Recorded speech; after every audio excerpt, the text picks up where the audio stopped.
नमस्कार दोस्तों, आप सभी का स्वागत है आपके अपने YouTube चैनल ज्ञान स्टडी 93 पर। दोस्तों, अगर आप हमारे चैनल पर नए हैं तो प्लीज़ पहले चैनल को सब्सक्राइब कर दें। दोस्तों, आज हम सामान्य ज्ञान के 30 महत्वपूर्ण प्रश्न पढ़ने वाले हैं। आज के लिए पहला प्रश्न है, मौर्य वंश का अंतिम राजा था। दोस्तों, आपको बताना है कि मौर्य वंश का अंतिम राजा कौन था। इसका सही ऑप्शन हो जाएगा ऑप्शन सी, बृहद्रथ मौर्य वंश का अंतिम राजा था। हर्षवर्धन की आत्मकथा निम्नलिखित में से किसने लिखी थी। इसका सही ऑप्शन हो जाएगा दोस्तों ऑप्शन सी, बाणभट्ट के द्वारा लिखी गई थी हर्षवर्धन की आत्मकथा, जिसका नाम है हर्षचरितम। प्राचीन भारत में चिकित्सा शास्त्र पर ग्रंथ किसने लिखा था। इसका सही ऑप्शन है ऑप्शन सी, चरक। बराहमिहिर एक खगोलज्ञ थे। आर्यभट्ट एक गणितज्ञ और खगोलज्ञ थे। दोस्तों, नागार्जुन को भारत का आइंस्टाइन कहा जाता है। निम्नलिखित में से गुरिल्ला युद्ध से संबंधित कौन थे। इसका सही ऑप्शन है ऑप्शन सी, शिवाजी गुरिल्ला युद्ध से संबंधित थे। दोस्तों, औरंगजेब को जिंदा पीर के नाम से भी जाना जाता है। भारत की आजादी के समय ब्रिटेन का प्रधानमंत्री कौन था। इसका सही ऑप्शन है दोस्तों ऑप्शन ए, क्लीमेंट एटली भारत की आजादी के समय ब्रिटेन के प्रधानमंत्री थे। उस समय ब्रिटेन में लेबर पार्टी की सरकार थी, याद रखना है दोस्तों। भारतीय राष्ट्रीय कांग्रेस की प्रथम महिला अध्यक्ष कौन थी। इसका सही ऑप्शन है दोस्तों ऑप्शन बी, एनी बेसेंट भारतीय राष्ट्रीय कांग्रेस की प्रथम महिला अध्यक्ष थी। दोस्तों, यह एक आयरिश महिला थी। इन्होंने 1917 में कलकत्ता अधिवेशन की अध्यक्षता की थी। मौलिक अधिकारों में संशोधन करने में कौन सक्षम है। इसका सही ऑप्शन है दोस्तों ऑप्शन बी, संसद। अहमदाबाद किस नदी के किनारे बसा हुआ है। इसका सही ऑप्शन हो जाएगा दोस्तों ऑप्शन सी, साबरमती नदी के किनारे बसा हुआ है अहमदाबाद, जबकि चंबल नदी के किनारे स्थित है कोटाक, और सरजू नदी के किनारे स्थित है अयोध्या। पतंजलि का संबंध किससे है। दोस्तों, आपको बताना है कि पतंजलि किससे संबंधित है। इसका सही ऑप्शन हो जाएगा ऑप्शन डी, योग दर्शन से संबंधित है पतंजलि। सांख्य दर्शन से संबंधित है कपिल। न्याय दर्शन से संबंधित है गौतम। वैशेषिक दर्शन से संबंधित है उलूकयकणाद। भारतीय वनस्पति सर्वेक्षण का मुख्यालय कहाँ स्थित है। इसका सही ऑप्शन हो जाएगा दोस्तों ऑप्शन ए, कोलकाता में। दोस्तों, दार्जिलिंग चाय के लिए प्रसिद्ध है। भारत में सर्वाधिक कॉफी उत्पादक राज्य कौन सा है। इसका सही ऑप्शन हो जाएगा दोस्तों ऑप्शन बी, कर्नाटक। भारत में सर्वाधिक कॉफी का उत्पादन कर्नाटक राज्य में होता है, जबकि केरल में सर्वाधिक रबर का उत्पादन होता है। भारत का पूर्वी समुद्री तट किस नाम से जाना जाता है। इसका सही ऑप्शन हो जाएगा दोस्तों ऑप्शन डी, कोरोमंडल तट के नाम से जाना जाता है भारत का पूर्वी समुद्री तट, जबकि दीघा तट, स्पेशली पश्चिम बंगाल के तट को दीघा तट कहा जाता है। मालाबार तट केरल के तट को कहा जाता है, जबकि कोंकण तट गोवा के तट को कहा जाता है। बाबर का मकबरा कहाँ स्थित है। इसका सही ऑप्शन हो जाएगा दोस्तों ऑप्शन बी, काबुल में। बाबर का मकबरा काबुल में स्थित है, जबकि सासाराम बिहार में शेरशाह सूरी का मकबरा स्थित है। चांदी का सर्वाधिक उत्पादक देश कौन सा है। इसका सही ऑप्शन हो जाएगा दोस्तों ऑप्शन ए, मैक्सिको। मैक्सिको में सर्वाधिक चांदी का उत्पादन होता है। सबसे प्राचीन वेद कौन सा है। दोस्तों, इसका सही ऑप्शन हो जाएगा ऑप्शन ए, ऋग्वेद सबसे प्राचीन वेद माना जाता है।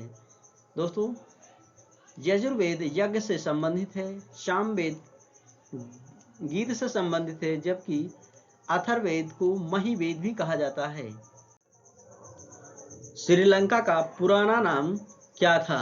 दोस्तों, श्रीलंका का पुराना नाम सीलोन 1972 तक था, उसके बाद इसका नाम बदल करके श्रीलंका कर दिया गया। तो इसका सही ऑप्शन है ऑप्शन सी, सीलोन। प्याज के उत्पादन में भारत का कौन सा राज्य शीर्ष पर है? इसका सही ऑप्शन हो जाएगा दोस्तों ऑप्शन सी, महाराष्ट्र। जबकि चाय के उत्पादन में असम का प्रथम स्थान है। कर्नाटक कॉफी के उत्पादन में प्रथम स्थान पर है, जबकि केरल रबर के उत्पादन में प्रथम स्थान पर है। किस देश को हजार झीलों की भूमि कहा जाता है? इसका सही ऑप्शन हो जाएगा दोस्तों ऑप्शन ए, फिनलैंड को हजार झीलों की भूमि कहा जाता है।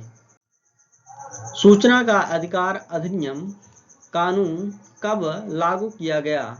इसका सही ऑप्शन हो जाएगा दोस्तों ऑप्शन सी, 2005 में सूचना का अधिकार अधिनियम लागू किया गया। निम्न में से यूरेनियम का प्रमुख उत्पादक केंद्र है?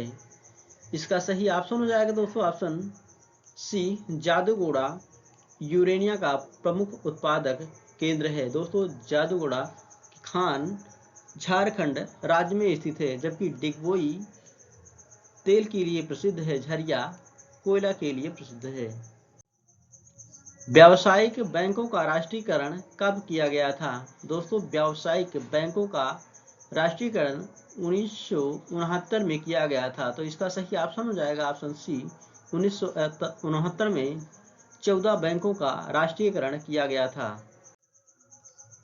भारत के किस स्थान पर पहला परमाणु ऊर्जा केंद्र स्थापित किया गया था? इसका सही ऑप्शन हो जाएगा दोस्तों ऑप्शन सी, तारापुर महाराष्ट्र में 1969 में भारत का पहला परमाणु ऊर्जा केंद्र स्थापित किया गया था। जबकि नरौरा परमाणु ऊर्जा केंद्र बुलंदशहर उत्तर प्रदेश में स्थित है। कल्पक्कम तमिलनाडु में स्थित है, जबकि राणा प्रताप सागर राजस्थान में स्थित है। भारत में कौन सी नदी कर्क रेखा को 2 बार काटती है? इसका सही ऑप्शन हो जाएगा दोस्तों ऑप्शन बी, माही नदी भारत में कर्क रेखा को 2 बार काटती है। जोजिला दर्रा किन 2 जगहों को जोड़ता है या किन 2 स्थानों को जोड़ता है? तो इसका सही ऑप्शन है ऑप्शन बी, श्रीनगर को लेह से जोड़ता है जोजिला दर्रा। याद रखना है दोस्तों। भारत की राजधानी दिल्ली कब बनी थी? दोस्तों इसका सही ऑप्शन हो जाएगा ऑप्शन डी, 1912 में भारत की राजधानी कलकत्ता से शिफ्ट करके दिल्ली को बनाया गया था। दोस्तों अगर और भी ऑप्शन की बात करें तो 1915 में महात्मा गांधी दक्षिण अफ्रीका से भारत वापस आए थे और 1930 में प्रथम गोलमेज सम्मेलन हुआ था। उज्जैन का प्राचीन नाम क्या था? इसका सही ऑप्शन हो जाएगा ऑप्शन सी, अवंतिका। प्राचीन काल में उज्जैन का नाम अवंतिका था, जबकि इंद्रप्रस्थ दिल्ली को कहा जाता था। भारत छोड़ो आंदोलन कब हुआ था? इसका सही ऑप्शन है ऑप्शन डी, 1942 में। सूती रेशा किससे प्राप्त किया जाता है? दोस्तों सूती रेशा बीजों से प्राप्त किया जाता है। तो इसका सही ऑप्शन हो जाएगा ऑप्शन डी, बीज से। भारतीय स्टेट बैंक की स्थापना किस वर्ष हुई थी? दोस्तों इसका सही ऑप्शन हो जाएगा ऑप्शन ए, 1955 में। दोस्तों भारतीय स्टेट बैंक की स्थापना 1955 में हुई थी। दोस्तों पहले यह इंपीरियल बैंक ऑफ इंडिया के नाम से जाना जाता था।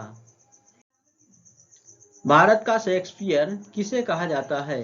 दोस्तों इसका सही ऑप्शन हो जाएगा ऑप्शन ए, महाकवि कालिदास को भारत का शेक्सपियर कहा जाता है। बस आज के लिए इतना दोस्तों, मिलते हैं नेक्स्ट वीडियो में। Thank you so much.